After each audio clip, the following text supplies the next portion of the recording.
ஃபைனலாக யமஹாவோட 125cc computer bike பார்த்தீங்கன்னா launch வந்து அனௌன்ஸ் பண்ணியிருக்காங்க. இந்த 125cc கம்யூட்டரை பொறுத்த வரைக்கும் FZS 125 தான் இருக்கும் அப்படின்னு சொல்லிட்டு நிறைய எக்ஸ்பர்ட்ஸ் வந்து சொல்லியிருக்காங்க. ஒருவேளை இப்போ நீங்கள் பார்க்குற இந்த பைக் FZS 125 அப்படிங்கிற நேமில் லான்ச் ஆச்சு அப்படின்னா என்ன ப்ரைஸில் என்ன கான்ஃபிகரேஷனில் எப்போ லான்ச் பண்ண போகிறாங்க அப்படிங்கிறத டீட்டெயிலாக பார்க்கலாம்.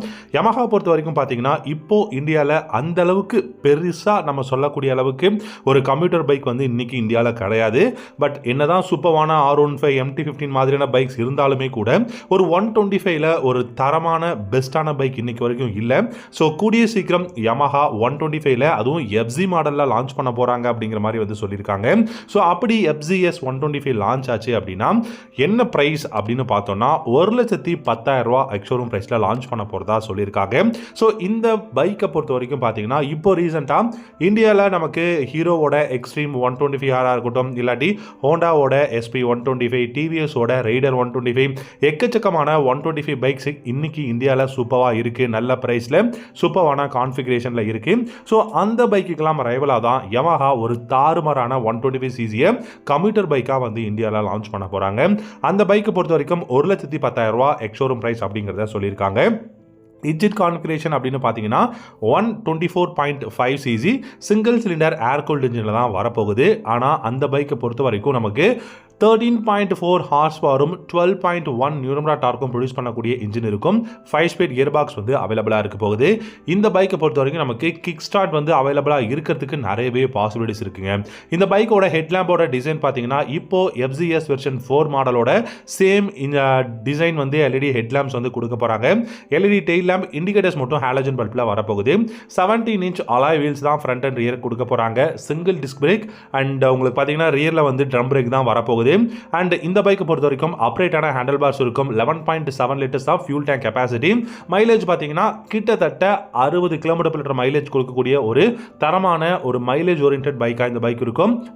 சீட்டை பொறுத்த வரைக்கும் பார்த்தீங்கன்னா கண்டிப்பாக ஒரு பெஸ்ட்டான சீட், ரைடர் அப்புறம் பில்லியன் நல்ல கம்ஃபர்டபுளாக ரைடை என்ஜாய் பண்ண முடியும். சிட்டியில் டிராஃபிக்கில் யூஸ் பண்ணுறதுக்கு ஒரு நல்ல மைலேஜ் ஓரியன்ட் பைக் யமஹா கிட்ட இருந்து வேணும், நல்ல இன்ஜின் பர்ஃபார்மன்ஸ் வேணும் அப்படின்னு யோசிக்கிறவங்க யமஹாவோட இந்த அப்கமிங் பைக்கான 125cc நீங்கள் வந்து ட்ரை பண்ணலாம்.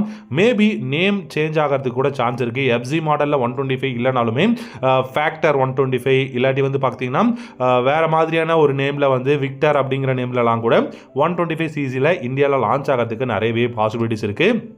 அப்படி வந்துச்சு அப்படின்னா டெஃபினட்டாக இந்தியன் மோட்டார் சைக்கிள் மார்க்கெட்டில் ஒரு பெஸ்ட்டான ஒரு பைக்காக இருக்குங்க. அதில் ஒரு சந்தேகமும் கிடையாது. அதே மாதிரி உங்களுக்கு சஸ்பென்ஸ் செட்டப் அப்படின்னு பார்த்தீங்கன்னா ஃப்ரண்ட்டில் டெலஸ்கோபிக் ஃபோக்ஸும் ரியரில் உங்களுக்கு நைட்ராக் சஸ்பென்ஷன் தான் கொடுக்க போகிறாங்க. அதாவது ட்வின் ஷாக் அப்சர்வர் தான் வந்து கொடுக்க போகிறாங்க. நல்ல பெஸ்ட்டான ஒரு பைக், அதே மாதிரி நல்ல கான்ஃபிகரேஷனும் இது இருக்குது. இந்த பைக்கில் முக்கியமான விஷயம் டிஜிட்டல் இன்ஸ்ட்ருமெண்டல் கிளஸ்டர். இந்த பைக்கை பொறுத்த வரைக்கும் digital instrumental cluster Bluetooth connectivity கொடுப்பாங்களா அப்படின்னு கேட்டிங்கன்னா கொஞ்சம் கொஸ்டின் மார்க் தான் இருக்கு. USB சார்ஜிங் போர்ட் எல்லாமே இந்த பைக்கில் வரும் அப்படிங்கிற மாதிரி வந்து சொல்லியிருக்காங்க. பில்டு குவாலிட்டியும் நல்லா தான் இருக்க போகுது. அதே சமயம் உங்களுக்கு பார்த்தீங்கன்னா ப்ரைஸும் அஃபோர்டபுளாக இருக்கு.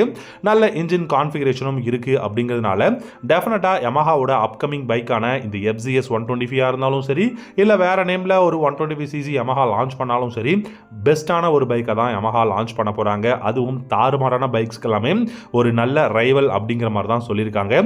ஸோ கூடிய சீக்கிரம் யமஹா கிட்ட இருந்து இந்த FZS 125 நம்ம எதிர்பார்க்கலாம். அண்டர் 1,20,000 எக்ஸ்ஷோரூம் பிரைஸ்ல. என்ன பொறுத்த வரைக்கும் இந்த பைக் ஒரு மைலேஜ் ஓரியன்ட் பைக் அப்படிங்கிறதுனால டாப் ஸ்பீட் எல்லாமே நம்ம வந்து எதிர்பார்க்க முடியாது. அதிகபட்சம் ஒரு 90-95 km/லிட்டர் தான் போகும். தேங்க்யூ ஸோ மச் ஃபார் வாட்சிங்.